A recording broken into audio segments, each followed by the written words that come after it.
ഇന്ന് തിരുവോണമാണ്. ഈവനിങ് ആയിട്ട് കറങ്ങാൻ പോകാൻ തന്നെയാണ് പ്ലാനിങ്. എങ്ങോട്ട് പോകണമെന്നും പ്ലാനൊന്നും ഫിക്സ് ചെയ്തിട്ടില്ല. സിറ്റി പോകണമെന്നുണ്ടായിരുന്നു, കുറേ ലൈറ്റ്സ് ഒക്കെ കാണാമല്ലോ. അപ്പോൾ പോകുന്ന വഴിക്ക് എങ്ങോട്ടെങ്കിലുമൊക്കെ കയറാം എന്നൊക്കെയായിരുന്നു പ്ലാനിങ്. അങ്ങനെ ഞങ്ങൾ വിചാരിച്ചു ആദ്യം വേളിയിൽ പോവാം. വേളിയിൽ ഇപ്പോൾ കുറച്ച് ടൈമൊക്കെ സ്പെൻഡ് ചെയ്തിട്ട് നമുക്ക് തിരിച്ച് സിറ്റിയിലോട്ട് വരാം. അപ്പോഴല്ലേ ലൈറ്റ്സ് ഒക്കെ ഇട്ടുള്ള ടൈം ആവത്തുള്ളൂ. നമ്മൾ ഇറങ്ങിയത് ഒരു 5:30 മണിയൊക്കെ ആയപ്പോഴായിരുന്നു. അങ്ങനെ നമ്മൾ പ്ലാനൊക്കെ സ്ഥിരീകരിച്ച് നേരെ അങ്ങോട്ട് തന്നെ വിട്ടു. അങ്ങനെ വേളിയിൽ ചെന്ന് അവിടെ എത്തിയപ്പോൾ തന്നെ ഏതാണ്ട് ഇരുട്ടി തുടങ്ങിയിട്ടുണ്ടായിരുന്നു. അവിടെ ചെന്ന് കുറച്ച് ലൈറ്റ്സ് ഒക്കെ ഉണ്ട്. പിന്നെ നമുക്ക് അപ്പുറത്ത് കടലിൻ്റെ അങ്ങോട്ട് പോകാൻ പറ്റിയില്ല.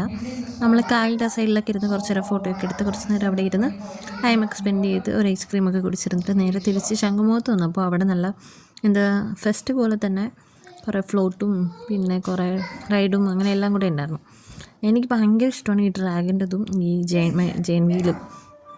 ഇതിൽ ഞങ്ങൾ കയറുന്ന ടൈമും വാവ എന്തായാലും കയറ്റാൻ പറ്റത്തില്ല. ചേട്ടൻ്റെ കയ്യിൽ ഇരിക്കത്തുമില്ല എന്നുള്ള ഉറപ്പുള്ളതുകൊണ്ട് അവൾ ഒരു കാറിൽ കയറ്റി. ആദ്യമായിട്ട് അവൾ ഇങ്ങനത്തെ സാധനത്തിലൊക്കെ കയറുന്നത്. അപ്പോൾ ഇനി തല കറങ്ങുമോ എന്തെങ്കിലും പറ്റുമോ എന്നൊക്കെയുള്ള പേടിയായിരുന്നു. അവൾ പക്ഷേ കൂളായിരുന്നു. ആമിയുടെ ഫുൾ കോൺസെൻട്രേഷൻ കൂടെ ഉണ്ടായിരുന്നൊരു പയ്യനായിരുന്നു. അത് കഴിഞ്ഞ് അയാൾക്ക് കുറച്ച് പൈസയൊക്കെ ഉണ്ടാക്കി കൊടുത്ത് ചേട്ടനെയും കുറച്ച് നേരം ഇട്ട് വലയിച്ചിട്ട് അവൾ അവസാനം ഇറങ്ങി. ഞാൻ ആദ്യമേ ഉറപ്പിച്ചിരുന്നു ഏതെങ്കിലും 2 എനിക്കിഷ്ടമുള്ള ഈ 2 റൈഡിൽ മാത്രമേ ഞാൻ കയറുന്നുള്ളൂ, ബാക്കിയൊന്നിനും ഞാനില്ലാന്ന്. പക്ഷേ അനിയത്തി അനുവും കൂടി അതൊന്നും പറ്റത്തില്ല, അവർക്ക് വേറെ എന്തോന്നിലൊക്കെ കയറുമെന്ന് പറഞ്ഞ് കാവടി തുള്ളിയൊക്കെ പോയതാണ്.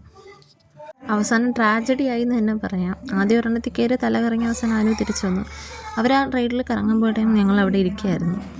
അത് അടുത്തേൽ കയറിയിട്ട് വന്നപ്പോഴത്തേക്ക് വൊമിറ്റിംഗ് ടെൻഡൻസി കൂടി വൊമിറ്റ് ചെയ്യാൻ തുടങ്ങി. അങ്ങനെ പിന്നെ അതെല്ലാം ഓക്കെ ആയി സെറ്റായിട്ട് ഞങ്ങൾ തിരിച്ച് വീട്ടിലോട്ട് പോയി.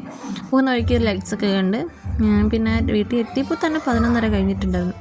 5 മണിക്ക് ഇറങ്ങിയതാണ്. 11:30 ആയപ്പോഴത്തേക്ക് ആകപ്പാട് മൊത്തം ക്ഷീണിച്ച് കൊളായിട്ടുണ്ടായിരുന്നു. അപ്പോൾ ഇത്രേ ഉള്ളൂ. Tata bye bye, see U.